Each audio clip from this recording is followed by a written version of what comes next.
Olá, pessoal, tudo bem? Hoje eu tô aqui com duas grandes amigas para a gente estar iniciando aí mais um episódio do podcast Carreira Delas. A gente vai estar conversando um pouquinho sobre a trajetória de cada uma e algumas oportunidades aí para mulher no mercado de trabalho.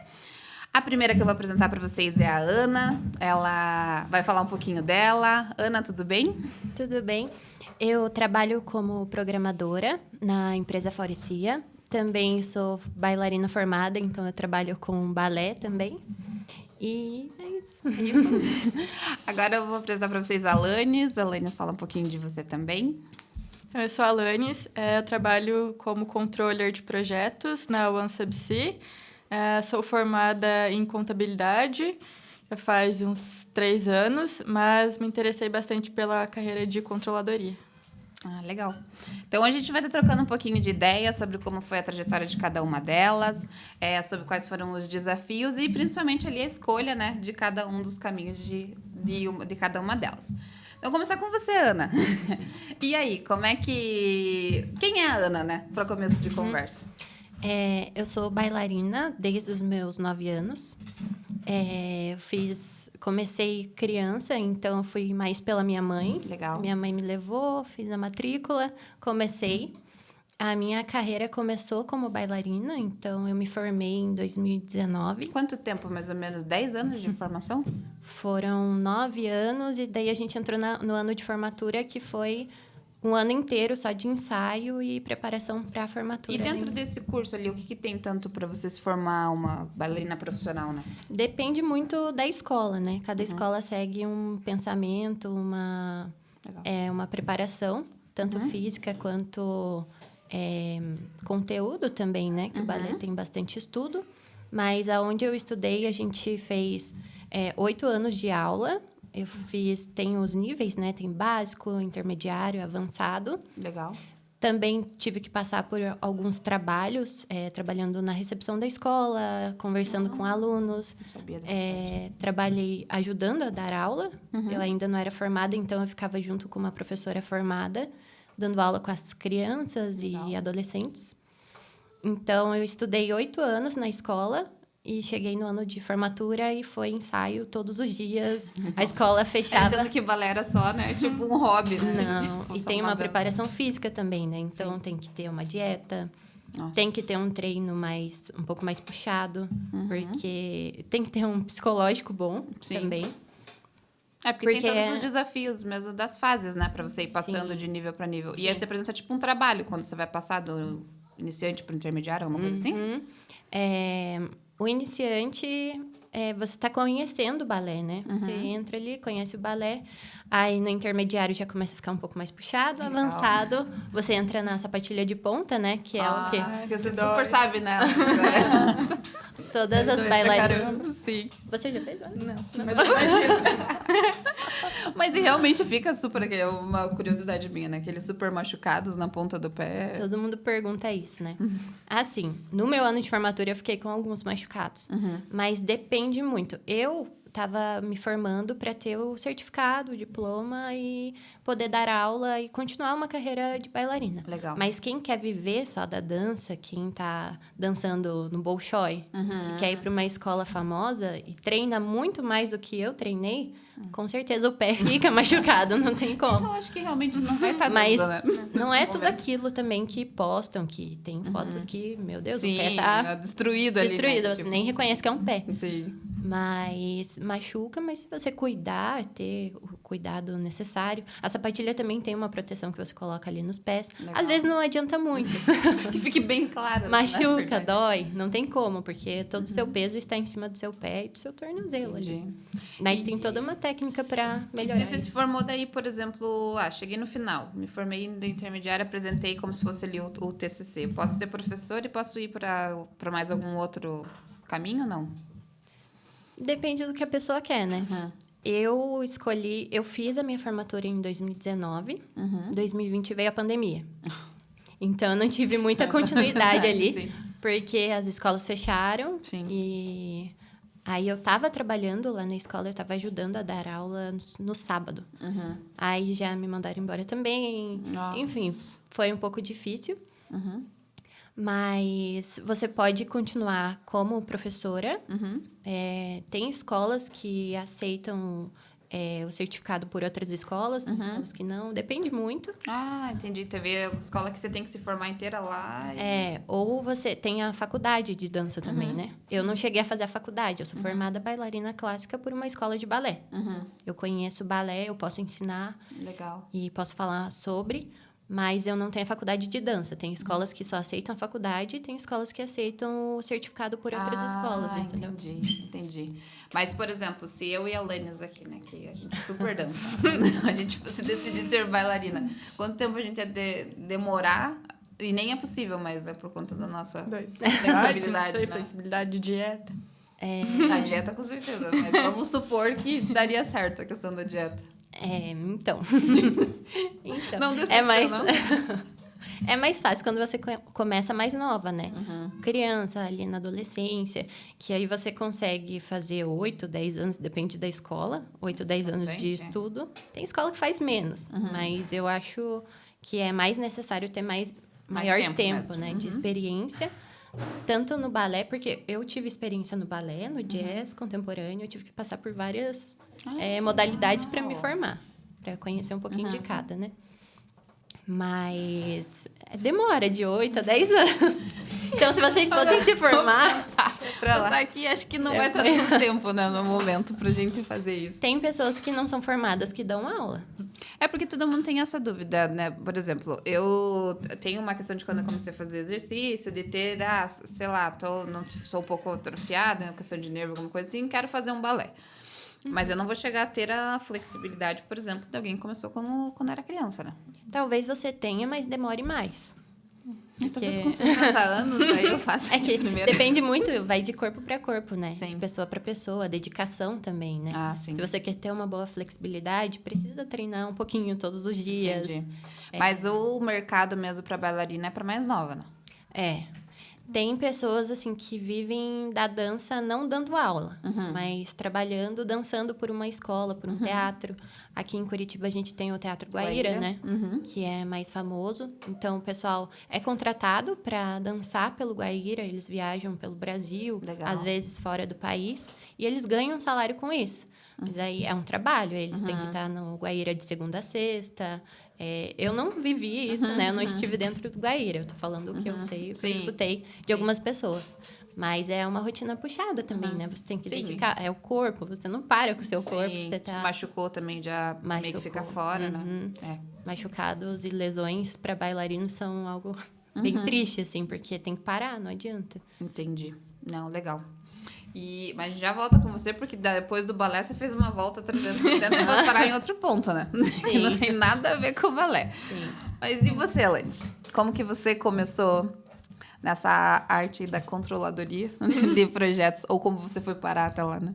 Então, eu meio que caí de paraquedas, assim, porque eu tinha o sonho de fazer biomedicina, a princípio. E aí eu pesquisei bastante sobre as áreas e tal... E eu estava decidida que ia fazer biomedicina, fiz cursinhos preparatórios, fiz provas vestibular e daí eu fui pesquisando mais a fundo e vi que no final eu não me identificava com aquilo. Entendi. E aí fiz uma prova de vestibular para contabilidade. Do nada, assim, tipo... Do nada. Na verdade, a minha mãe, ela tinha feito alguns períodos de ciências contábeis. Falou, por que você não faz... Porque é uma área boa, tem bastante mercado de trabalho. Daí eu falei, então eu vou fazer só para tentar, né? Sim. Vai que eu não passe em biomedicina e passe em contábeis. E foi o que aconteceu. E aí eu fiquei por 2 pessoas na federal. E ainda bem, porque daí eu não fui fazer contabilidade. E aí minha mente abriu, assim, para várias áreas que eu poderia entrar. Sim. E aí fiz contabilidade, aí fiz estágio na área. Legal. No escritório de contabilidade. E fui aprendendo aos pouquinhos. Legal. E aí eu da outra parte de estágio, não sei se eu vou perguntar. Não, na verdade, vamos fazer assim, ó. Como daí a Elaine sai, tipo, da contabilidade e vai pra uma área que o pessoal não conhece muito contabilidade, porque quando fala de contabilidade, o pessoal pensa, o contador que vai fazer a minha declaração de imposto de renda. E tem um bendito de um escritório em algum lugar e é isso, né? Então, a gente já volta pra você, vamos lá no 360 da Ana. E daí? Me formei, beleza, tô dando aula, pandemia, e o que aconteceu? Você foi... Veio a pandemia, eu fiquei meio perdida. A princípio, eu queria fazer a faculdade de dança, só que daí, conversando com alguns profissionais da área, acharam melhor que eu fosse para ou educação física ou fisioterapia. Sim, faz sentido. Eu ia começar a faculdade, né? Uhum. E a fisioterapia e a educação física abre mais o leque de oportunidades no trabalho, né? Uhum. Falei, vou fazer fisioterapia. Aí eu descobri que eu não gosto muito da área, assim, sabe? Eu não me dou muito bem com lesões, Que não dá machucados. Sim. E aí eu tava em casa, né, esse ano da pandemia. Falei, meu Deus, o que eu farei? O que eu vou fazer? Porque na minha cabeça eu ia me formar em alguma coisa da saúde, em alguma área da saúde, para dar aula e viver da dança. Sim. Só que aí, aquele ano em casa, eu comecei a ficar um pouco confusa. O que eu gosto? O que eu vou fazer? Sim. E foi bem difícil, assim, pra mim. E daí, conversando com algumas pessoas, eu levo muito em consideração o que a minha família fala. Sim, com Eles me certeza. aconselham muito. E eu tenho uma tia que ela é muito próxima de mim. A gente cresceu juntas. E ela é contadora.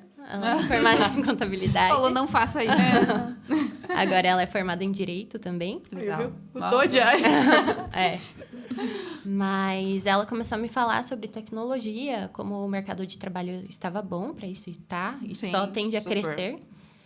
E eu falei, vou pesquisar, Vou ver, né? Vou só ver o que Vou ver e te aviso. Vou ver o que é isso. Eu não sabia nada, nada mesmo.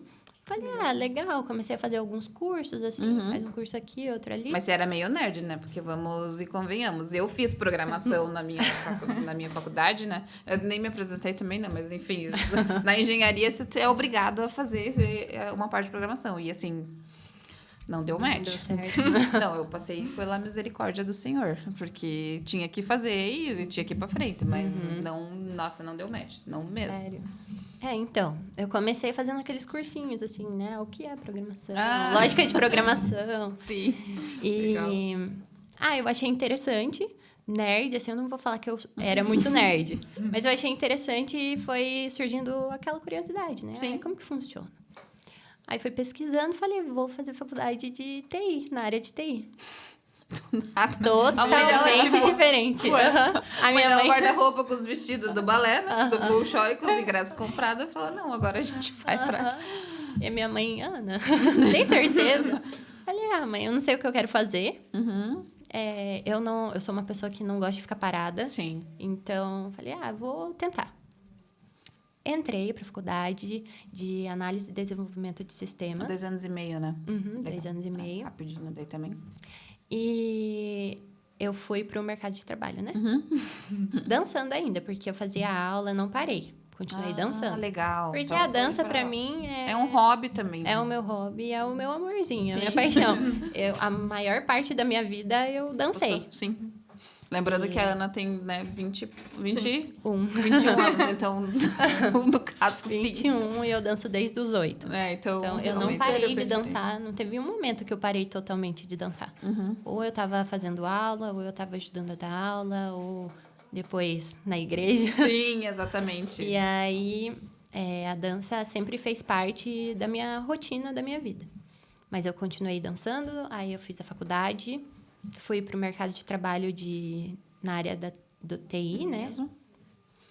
E aí eu achei um pouco difícil de entrar na área. É. Porque quando você vai para a faculdade, você vê um monte de homem.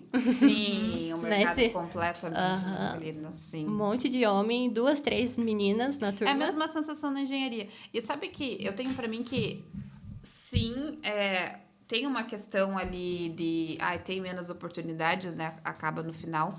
Mas tem uma questão de escolha mesmo, porque daí meio que não é chamativo. Eu falo por mim, na minha primeira aula do curso de engenharia, eu entrei numa sala que tinha 150 homens e tinha eu e mais uma. E daí você que é uma pessoa mais sociável, né? A mulher tende a querer criar conexões e fica, cara, não... Nada a ver, entendeu? Tipo, nada a ver. Sim. Mas daí você começou e pelo menos tinha mais algumas mulheres na tua sala. Sim, tinha umas 2, 3. Eu e mais 2. E as 2 existiram, daí ficou eu. É. E aí, como tava na pandemia, a gente começou totalmente EAD, né? Online. Foi bem ruim, assim. Sim, terrível. E daí, no começo, eu tava... Ai, será que é Nada isso a ver. mesmo? Mas eu sou uma pessoa, assim, que eu começo e eu termino. Ah, boa. Eu não gosto de desistir na metade, porque eu penso, gente, tô perdendo tempo. Sim. E aí, eu insisti, né? Logo em seguida, comecei a fazer... entregar currículo, mandar currículo e fazer entrevista, até que eu consegui entrar na Faurecia. E você pegou aquela onda ali que eles estavam procurando mulher para o mercado de tecnologia? Acho que o comecinho ali. né? Aham. É, porque é mais recente, né? isso? Sim. Aí eu consegui o meu emprego, estágio, lá na Faurecia, entrei. Também um monte de homem. E aí monte eu de e mais 2 meninas, 2 Sim. ou 3 na época. E aí, depois que eu entrei, começou a entrar mais algumas meninas também. Mas assim, no começo eu pensei em desistir. Eu falei, gente, isso aqui não é pra mim. Eu saí da dança, contato humano ali. Isso que eu ia falar, tipo, totalmente. Você sai ali de uma relação pessoal mesmo, né? De relacionamento com as pessoas e vai pra trás de uma códigos. tela. Sim. Atrás de um computador. O relacionamento humano e também movimento, né? Porque a dança você não fica parado, você tá movimentando, verdade, você já verdade, tem levanta, essa- vai dar aula, tá sempre ali em movimento e com pessoas. Sim, super. Fui pro estágio de programação, né? E... Como desenvolvedora já mesmo. Sim. Eu não sabia quase nada. Na minha entrevista, eu falei, gente, eu não Eu sei tenho vontade. nada. A vontade Eu tenho não vontade. Se você quiser ainda. fala. Confiaram em Aprendo mim. rápido. Eu aprendo rápido. É, Super disposta. bem rápido. Eu aqui no Google, como faz essa coisa. Eu não tinha o chat GPT ainda, né? Não, O não chat GPT tinha. da vida. Não tinha. E aí, eu comecei a trabalhar lá e eles tiveram muita paciência, assim, me ensinaram. Sim. E eu fui aprendendo, fui pesquisando. Tava fazendo faculdade também. No começo foi meio estranho pra mim, porque era uma relação, assim... Falei, gente, eu não conheço nada. Eu não conheço ninguém que tá aqui. É só homem. Meu Deus, o que eu vou fazer? Eu a responsável que não sabe qual é a sua responsabilidade, né? Mas tudo bem. Mas Legal. eu comecei na área. Aí eu aprendi a gostar. Comecei a gostar. Mas que eu ia te perguntar, porque tem que também desenvolver ali um sentimento com o trabalho. Sim. A gente não é inocente pra dizer que você vai trabalhar só com o que você ama, que você nunca mais vai trabalhar na vida, né? Infelizmente, essa premissa é uma frase muito maravilhosa, mas na prática ela não funciona tão bem. Mas você precisa gostar pelo menos minimamente, né? Sim, Senão vira um parto você ir pro... exatamente. Uma sofrência, né? Mas eu aprendi a gostar. Comecei Legal. a gostar da área. E comecei a fazer mais amizade também. Então, isso começa a ajudar. Aqui as E- amizades. Isso ajuda. Sim. E agora eu tô há 3... Em agosto vai fazer 3 anos que eu tô na área. Nossa! Passa muito rápido.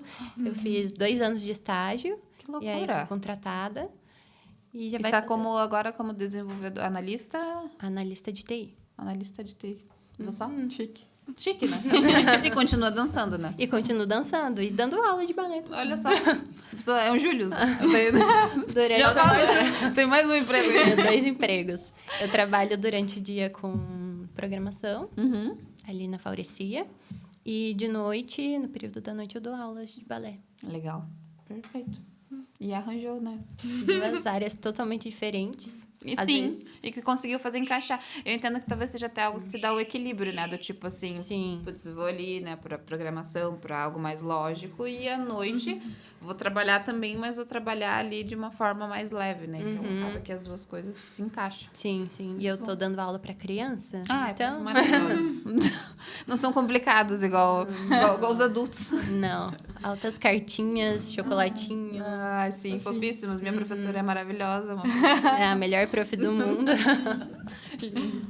E você, Alanis? Porque eu tava pensando aqui, né? Todo mundo, quando fala contabilidade, é naquilo que eu falei antes. É tipo... putz, escritório. do escritório e... propriamente ali a declaração do imposto de renda. E eu lembro que uma das primeiras vezes que a gente conversou mais a fundo sobre a tua carreira... Eu já conheço a Alanis faz muito tempo. Eu já sabia de outros BOs, de outras áreas da vida dela. Mas a área profissional, a primeira vez que a gente conversou, me deu um bug, assim, do tipo... Cara, mas você é contadora e trabalha com projetos. Tipo, o que uma coisa tem a ver com a outra? A área de contabilidade dá para ir para várias áreas, né? Então, puxa ali para... Também dá para entrar para a área de auditoria, a controladoria. Auditoria mesmo de empresa, assim. De empresa, tem, né? Alguns exemplos de KPMG, PwC. Ah, sim, verdade. Então, entra nessas áreas de auditoria interna ou externa. Tem a parte de escritório também, de fiscal, que é bem puxado, de tributação, imposto, né? Que eu não quis seguir por essa área. Não, sem contar que aqui, né, só um parênteses, no Brasil, cada estado é uma determinada legislação, você nem consegue, tipo, fazer um negócio que vai abranger o país inteiro, né? Cada cidade até. Exatamente. O Curitiba tem uma porcentagem, Curitiba tem outra. Então, é muita tributação diferente. Mas é uma área bem interessante, assim. Sim. Abrange bastante coisa, precisa ter bastante conhecimento. E daí também tem a área de controladoria de projetos, que é a que eu achei mais interessante. E aí, no começo, lá voltando, eu comecei estágio em escritório de contabilidade, mas achava tudo muito repetitivo, assim, muito monótono. E daí, fui efetivada, mesmo assim, para a área financeira. Não sabia fazer nada também, não sabia nem atender o telefone. Com a minha vontade, a minha experiência no meu coração. Sim, não sabia nem atender o telefone, era super mega tímida. Sim. E aí fui me desenvolvendo. Então, também tive bastante ajuda da pessoa do financeiro lá, do meu chefe também. Então, eles foram bastante pacientes, me ensinaram bastante coisa. E aí fui promovida na área financeira. Mas ainda achava tudo muito repetitivo, queria conhecer outras áreas, conhecer mais coisas. Sim. E aí foi quando eu me candidatei para uma área de estágio, né? Então, dei um passo para trás, porque já era promovida. Sim. E me candidatei para uma vaga de estágio na Aker Solutions, que é uma empresa de óleo e gás e faz equipamentos para extração de petróleo. Tipo, aquelas plataformas lá. Eu achei super interessante, achei maravilhoso. Achando que ia pra praia, tipo assim, ó. Exatamente. Vou viver lá no mar. Sim, eu falei, olha, eu amo água, amo mar. Eu amo mar. Eu sou contadora, fechou. Tá tudo bem. E eu gostava, na escola, né, eu gostava bastante também da parte de biologia, que pega, né, sustentabilidade, química, essas coisas assim. Tanto que eu também pensei um momento em fazer engenharia química. Só que aí eu vi que tinha muita física. Experiência sobre isso. Graças a Deus. Aí eu fui ver a grade horária da engenharia química, falei, tem muita física aqui. Não, é legal. E as químicas mesmo. Eu cheguei a fazer, o meu pensamento inicial era fazer engenharia química, e eu fui para química ambiental, porque foi a que eu tinha passado, e depois eu ia migrar dentro do próprio Cefet. Cara, a química que a gente tem no ensino médio, ela é linda, entendeu? Perto do que aguarda na faculdade. Não, é surreal, assim. É umas coisas, assim, que você tem que gostar mesmo. Eu tinha um professor que ele era apaixonado, que eu ficava assim, cara, qual que é o seu problema? Ele poderia falar 2 horas sobre aquilo. Mas não entrava na minha cabeça. Principalmente quando você entra em química inorgânica, que é um negócio mais subjetivo, você não consegue nem pensar que são moléculas que o ser humano cria, né? Então, daí, isso aqui não é pra mim. Então, graças a Deus, foi pra esse lado. Então, essa parte eu amava da química orgânica. Só que da física, não de jeito nenhum. Entendi. E aí, então, não. Mas aí, me identifiquei com a Aker Solutions, nessa parte de sustentabilidade, química, essas coisas. E fui fazer estágio. E lá é interessante que tem um programa de finanças de job rotation. Ah, legal. Passa por várias áreas. E aí é 4 meses em cada área. E aí, como eu queria ampliar meus conhecimentos, ampliar minha ideia sobre contabilidade, outras áreas... Fez todo sentido. Fez muito sentido. E aí eu fui. Então, eu entrei... Eu fui aprovada, graças a Deus. Processo seletivo fácil? Era um dos meus primeiros, assim, que... era de multinacional. Então, foi complicadinho, porque daí tinha que fazer apresentação em inglês e tal. E eu tava no nível básico do inglês, então foi complicadinho. Mas os gestores deixaram a gente bem à vontade, foi bem tranquilo.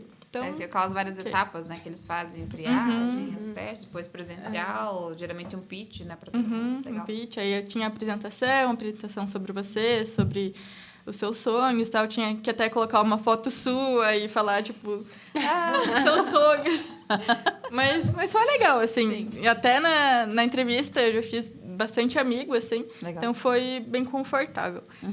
E aí, então, eu entrei com o Job Rotation, eu entrei primeiro na tesouraria, aí fiquei 4 meses, fui pro fiscal e fui para a controladoria de overhead, que é planejamento financeiro. Tá.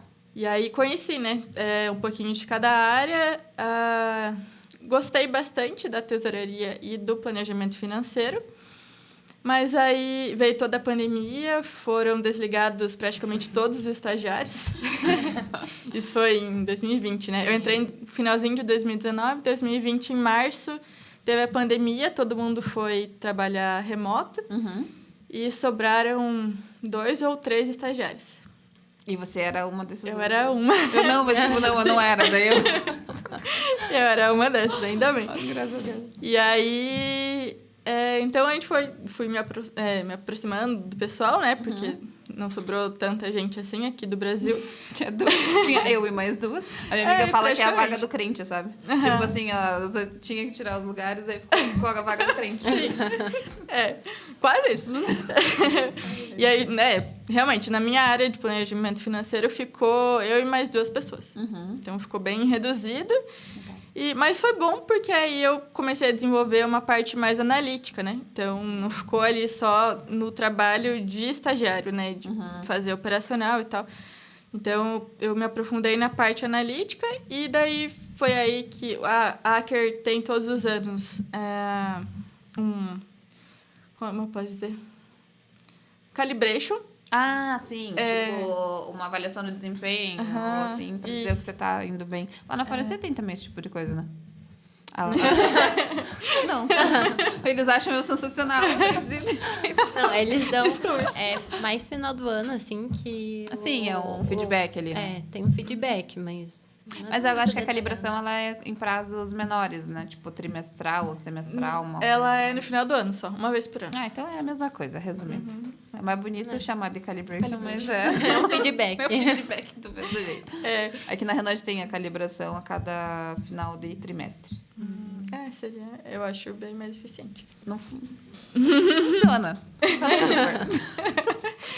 Então, e aí me deram uma nota ótima lá e viram que eu podia ser promovida. Então, aí eu fui para a controladoria de projetos, que é uma área de finanças, só que ela pega, tipo, uma parte de engenharia. Sim, total, porque você tem que fazer um match com todas as peças, né? Sim, aí pega a parte de planejamento, compras, então concentra tudo ali na controladoria de projetos, que também não puxa tanto para contabilidade, é mais para administração e economia. Sim. Eu falei, meu Deus. Vou lidar com gente, com números. Sim, eu não estagiei nessa área.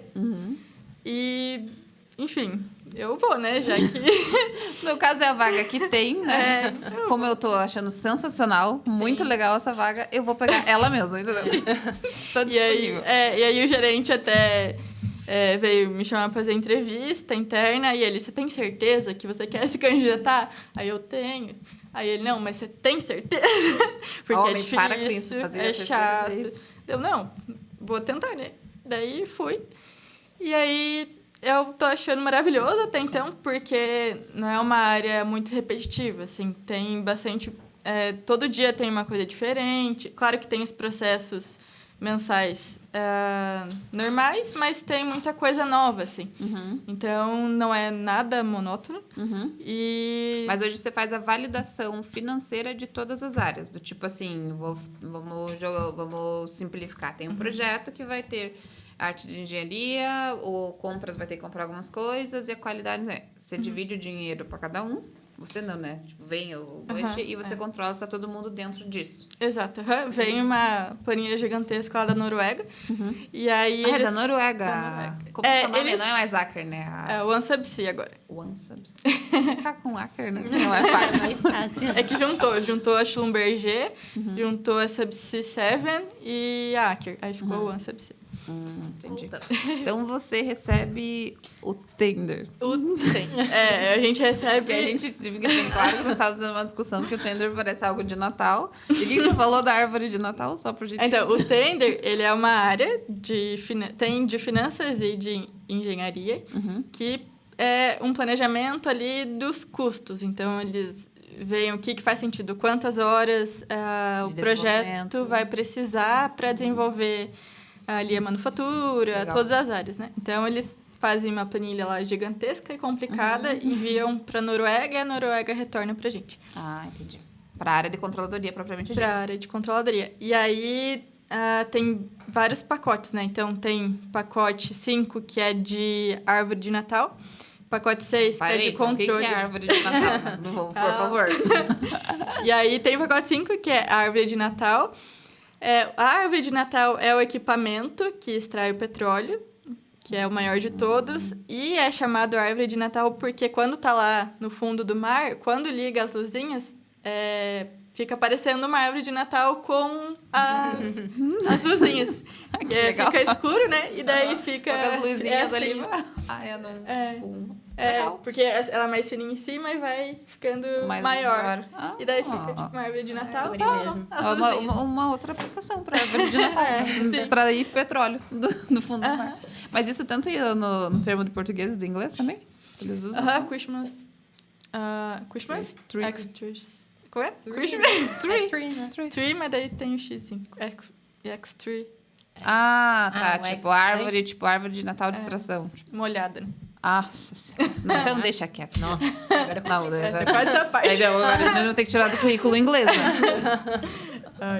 E aí, então, é isso, a gente controla o projeto e aí controla os pacotes. Então, tem controllers que só fazem o controller de pacote 6, que é da parte de controles da árvore, que daí é um pouquinho mais simplificado, porque são projetos menores.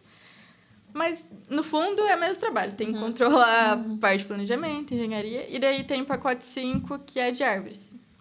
Isso falando de projetos internacionais, né? Que daí eu sou da parte de IOCs, que é International Control.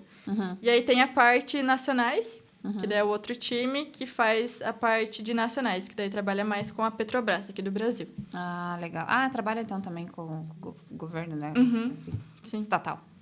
E aí a parte de nacionais eu acho mais complicado, porque daí tem toda a parte de impostos. Isso que eu ia perguntar, porque geralmente quando a gente trata de internacional, eu tô agora na área do compras, né? Eu tava com um problema para fazer uma criação de contrato quando se tratava de México, porque a gente tem impostos de aduaneira, esse tipo de coisa, que são diferentes do dele. Você precisa saber, então, essas leis fiscais dos outros países ou não necessariamente?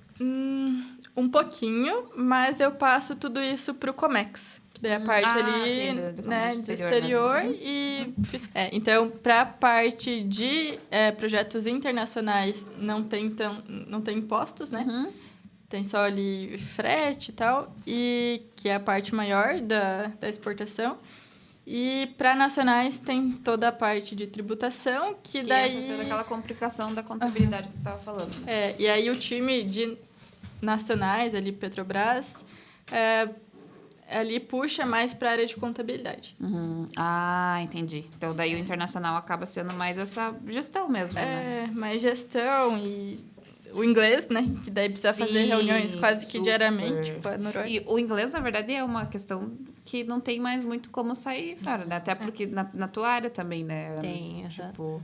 Usa muito inglês. Tudo, programação é tudo em inglês. A gente que lute, né? Com o inglês que nós não conseguimos nem traduzir árvore de Natal, mas tudo bem.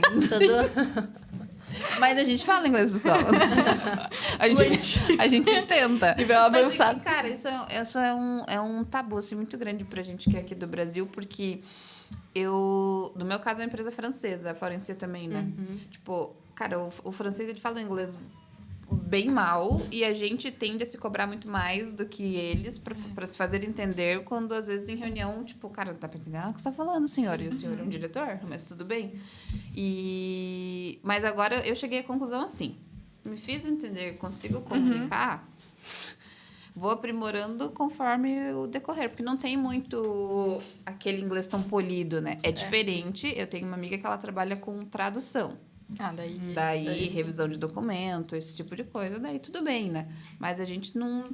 Precisa do inglês, sim, mas tem que ser algo que seja fluido, né? Porque às vezes você sabe muito da teoria também, vai pra prática e desanda tudo na hora de... E também não é o idioma oficial deles, né? Então, Exatamente. eles também erram, e a gente nem percebe. Exatamente.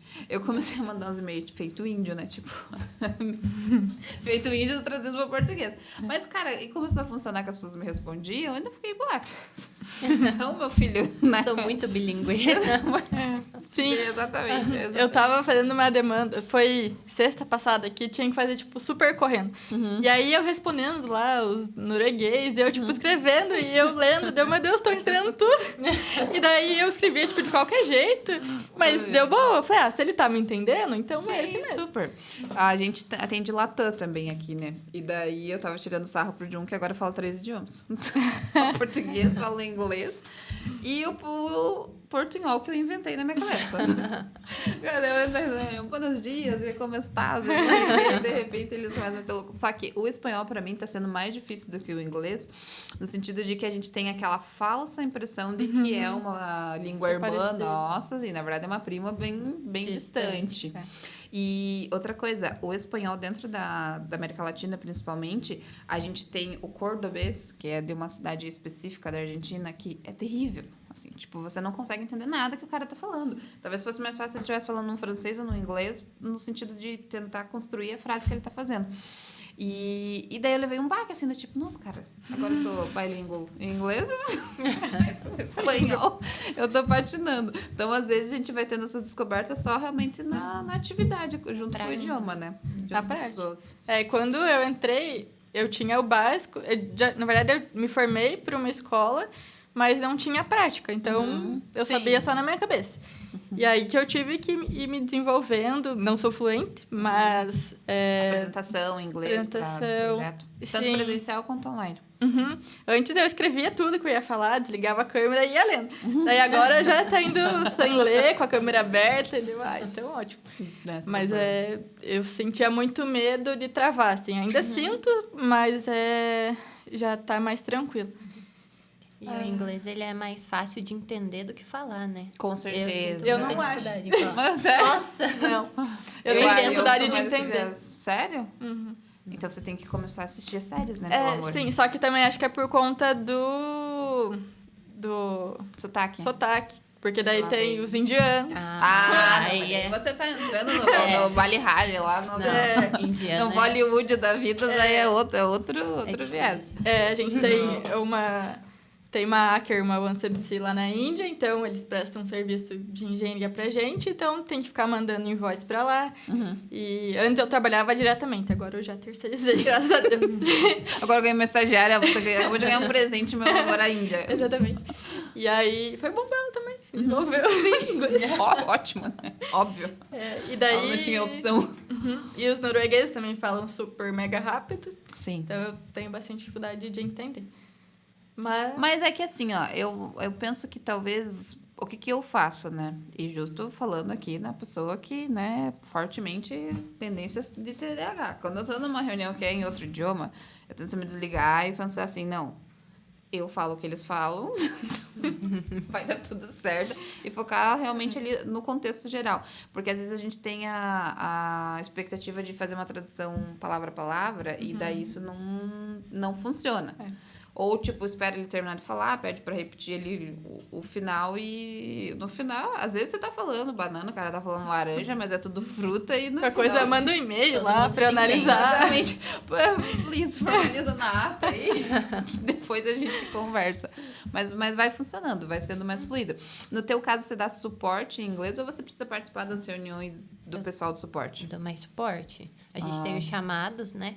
E a maioria dos chamados são em inglês. Então, você vai responder um chamado, escreve em inglês, A gente e-mail faz em o inglês. chamado quando precisa do TI em português e o TI não entende o que a gente precisa. Então, você imagina em inglês. Lá na Hacker, o OneSubsea agora é com a Índia. É ótimo.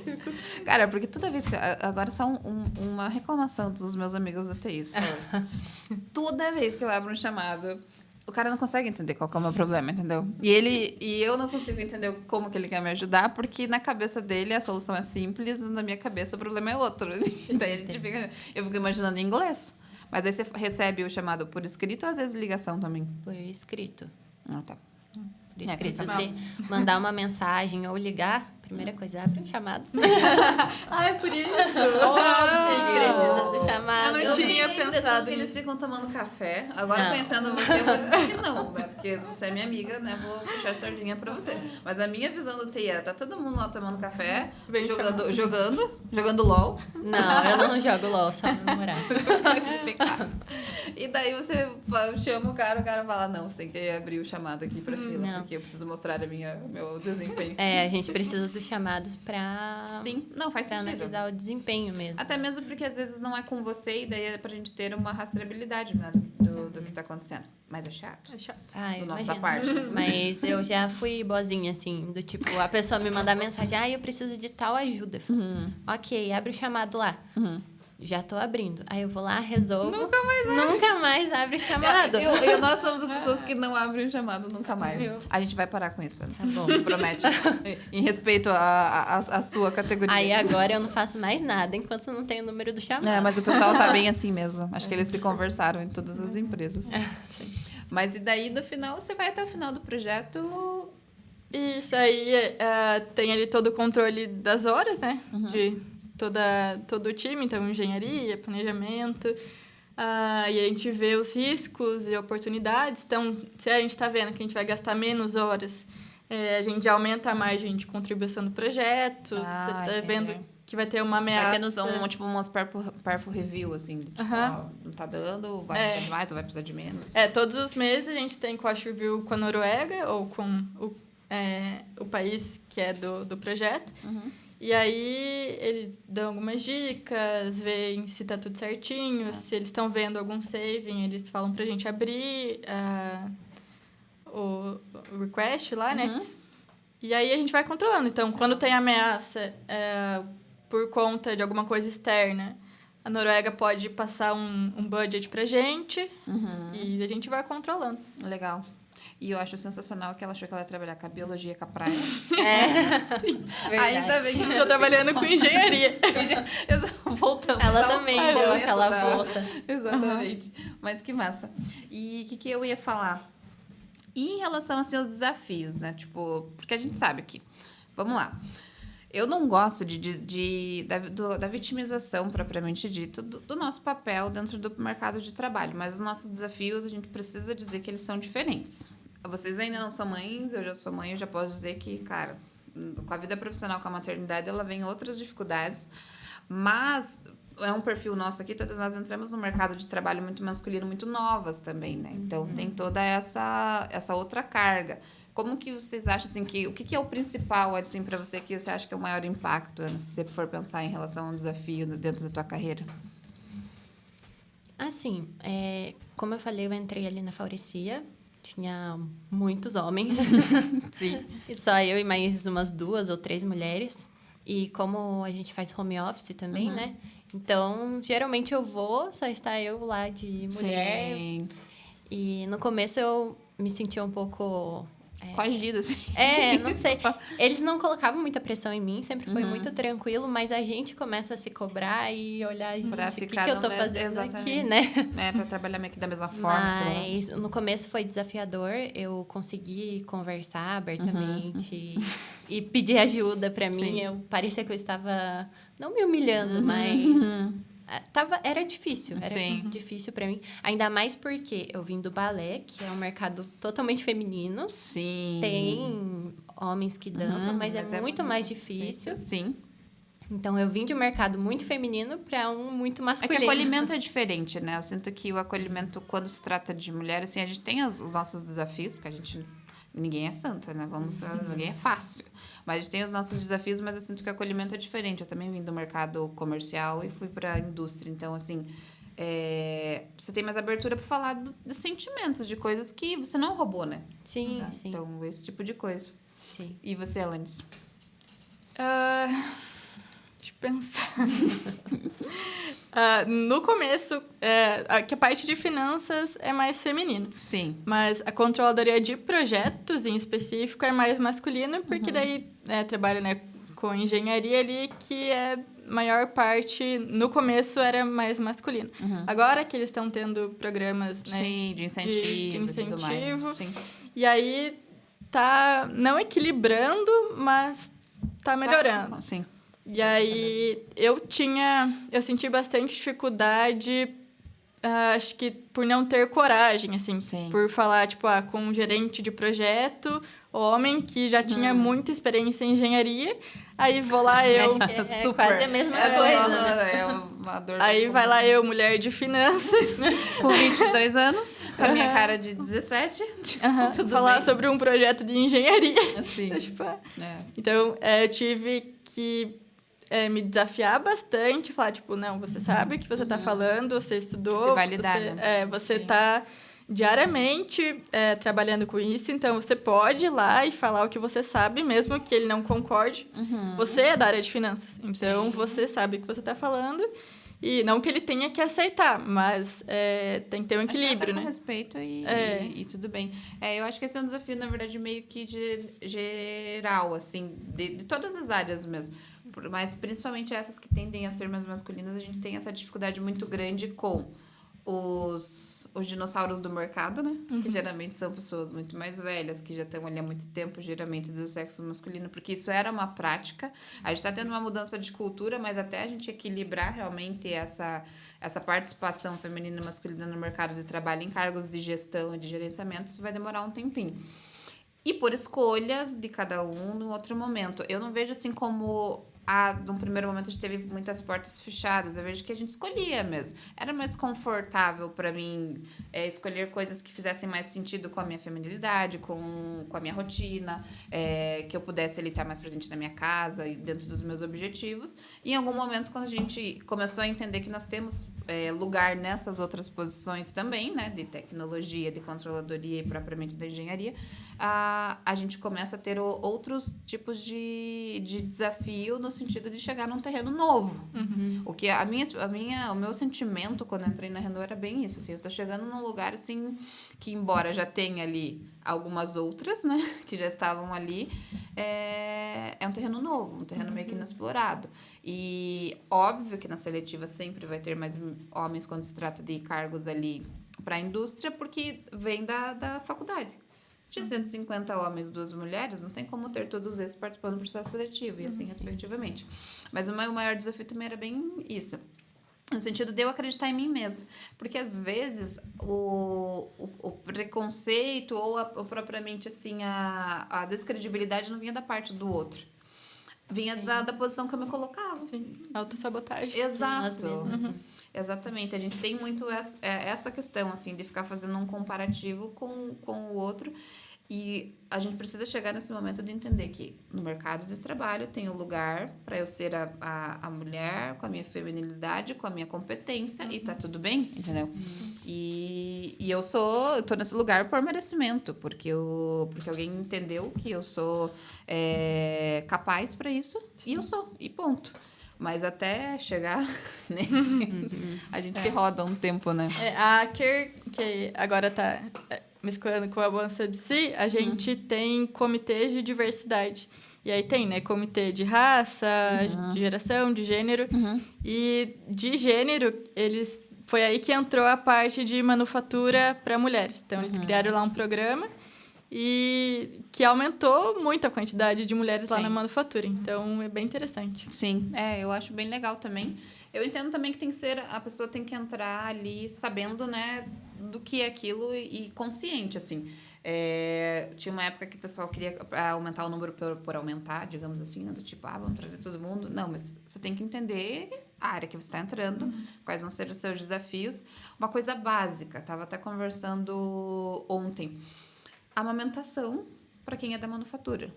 Tipo, se você é do escritório, você vai ter a sala para você conseguir ali, né, fazer como que eles falam? Tirar o leite. Vai tirar o leite, vai ter um lugar para você guardar, para você levar para o teu filho. Quando você está na manufatura, isso não é uma realidade. Porque você tem que pensar numa linha de produção, que quando você ir no banheiro, propriamente dito, você precisa que alguém te substitua, porque senão vai ser um componente no carro. Então, esse tipo de desafio, ele precisa ficar bem claro para as mulheres que pretendem, né, se desafiar nessa área, e a gente precisa se preparar para conseguir melhorar esse ambiente de trabalho para receber esse pessoal, que vai vir uma galera. Sim. Que a gente está vendo assim essa quebra, né, desse ciclo de todo mundo ficar nas carreiras muito comuns. E eu acho muito legal que, tipo, embora a gente tenha ido para carreiras masculinas, a gente tem os nossos hobbies ali bem femininos. A Ana continua ali no balé. Eu tô lá com as minhas decorações de casa, com meu filho, com esse tipo de coisa. Então, a gente continua sendo ali, né, feminina dentro do mercado de trabalho, que é mais masculino, sem precisar se moldar. Então, essa parte que eu acho que tá sendo bem legal para quem tá chegando agora, né?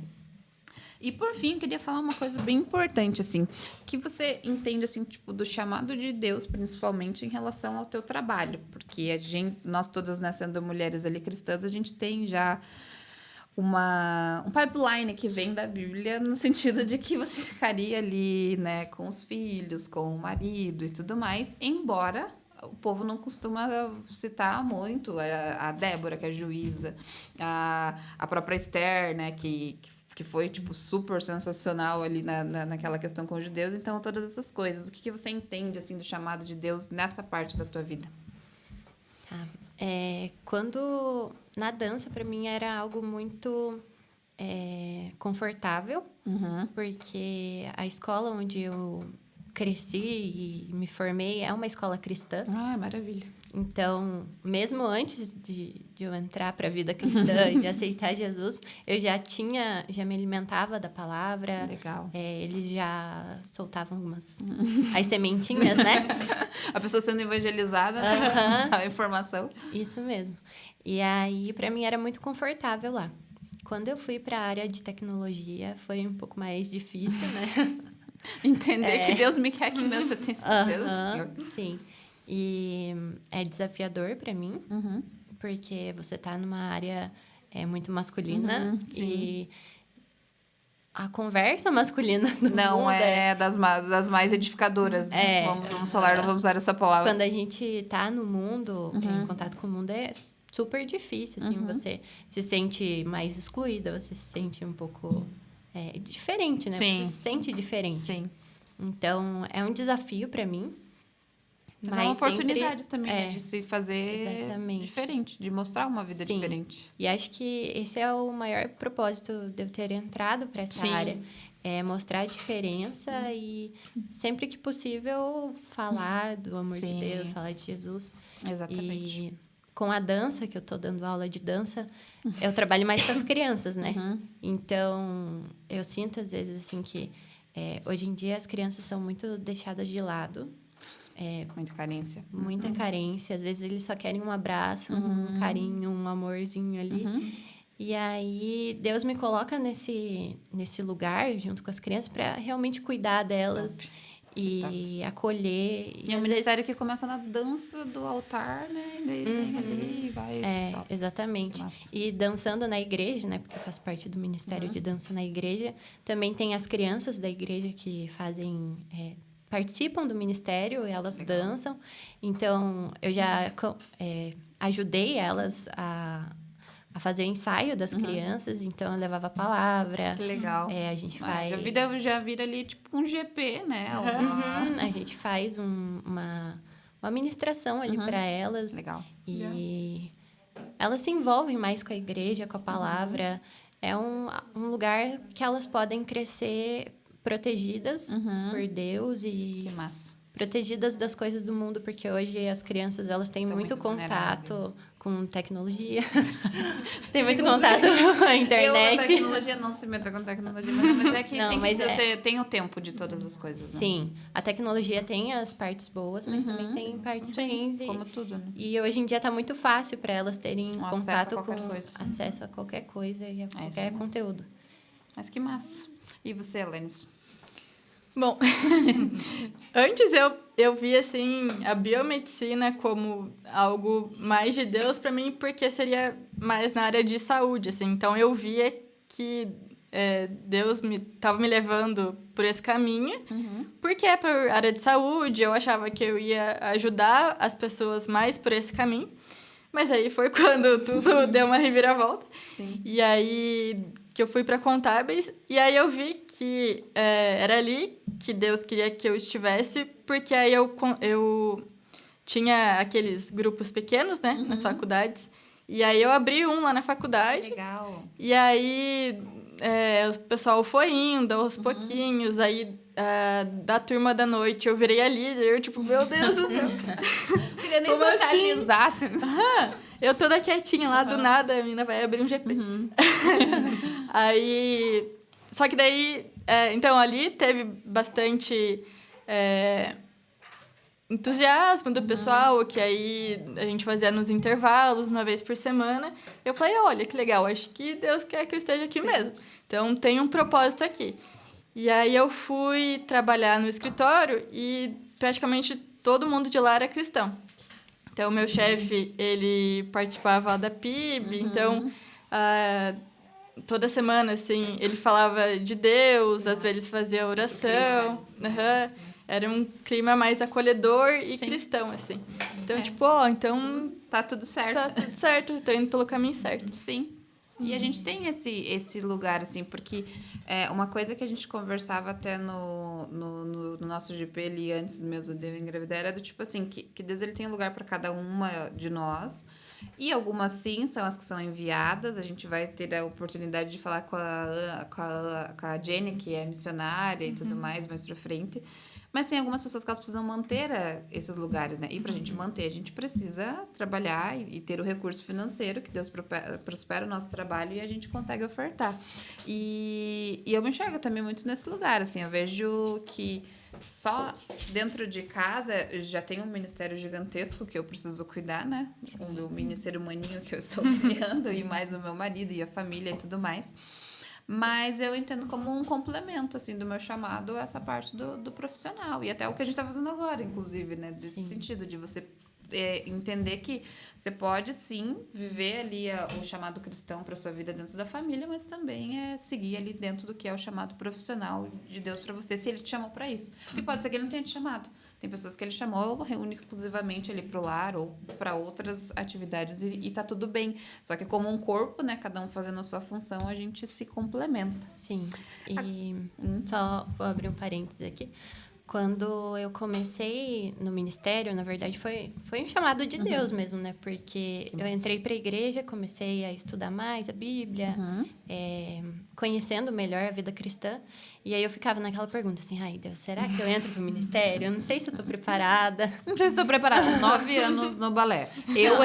Só um PS, eu participei da dança do musical de Natal. 0 anos de balé. Eu participei da maquiagem, não sabia fazer maquiagem nenhuma. Mas é que é diferente. Quando você dança na escola de dança, você vai para uma competição. Você está dançando para você. Sim. Você está dançando querendo um reconhecimento para você. Você quer uma premiação, você quer postar lá no Instagram que você ganhou o primeiro lugar. Sim.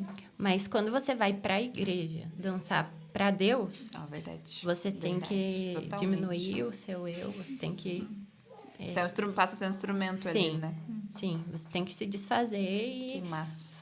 pensar só em Deus e no que você vai transmitir para as pessoas de Deus. Você é um instrumento.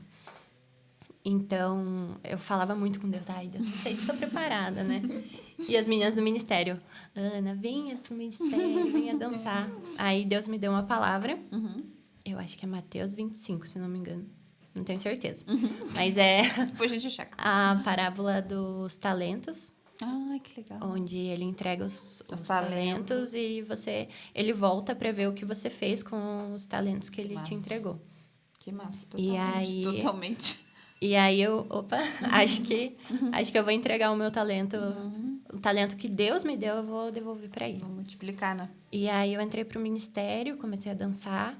E hoje eu vejo que o ministério é uma ferramenta de Deus na minha vida para alcançar Com outras certeza. vidas. Com certeza. Principalmente as crianças que eu dou aula. Elas perguntam para mim, prof, você dança? Você vai para algum lugar dançar? Aí eu falo, prof, dança na igreja. Na igreja? Mas você Igreja dança? Eu danço para Jesus. E daí elas começam a perguntar. Legal. Tem criança da igreja que tá fazendo aula comigo, então elas chegam em mim, prof, eu vi você dançando, foi lindo, eu quero dançar igual você um dia para Jesus. E é muito fofo. E na área de tecnologia, querendo ou não, as pessoas acompanham a minha vida nas redes sociais. Sim. E acabam vendo também, nossa, essa menina tá sempre na igreja, né? Será que tem lá? Sim, que massa. E é muito legal, assim, ver o quanto Deus trabalhou na minha vida Sim. na área da dança. Desde pequena, como eu falei, eu cresci numa escola cristã. Então, hoje eu olho para trás e vejo, nossa, o cuidado que Deus teve na Teve minha em tudo, vida. né? Nos detalhes. Em cada detalhe, para me Sim. levar para o caminho dele e para usar a minha vida como instrumento. Não, perfeito. É isso mesmo. E você, Alanis, eu ia falar que a gente ia falar agora uma palavra que a gente queria deixar, né, pro pessoal. A Ana fez a apresentação maravilhosa dela. Agora, você tem alguma coisa para dizer também? Um versículo, alguma coisa?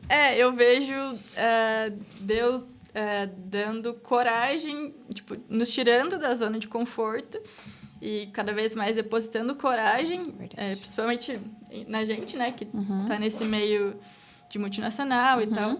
Então, eu vejo ele depositando coragem para que a gente esteja lá no meio, esteja Fazendo a diferença. fazendo a diferença na empresa ou algum lugar que a gente vá. E mesmo a gente tendo dificuldades, em algum momento a gente vai se acostumar com aquilo e vai voltar a ficar confortável, né? Sim.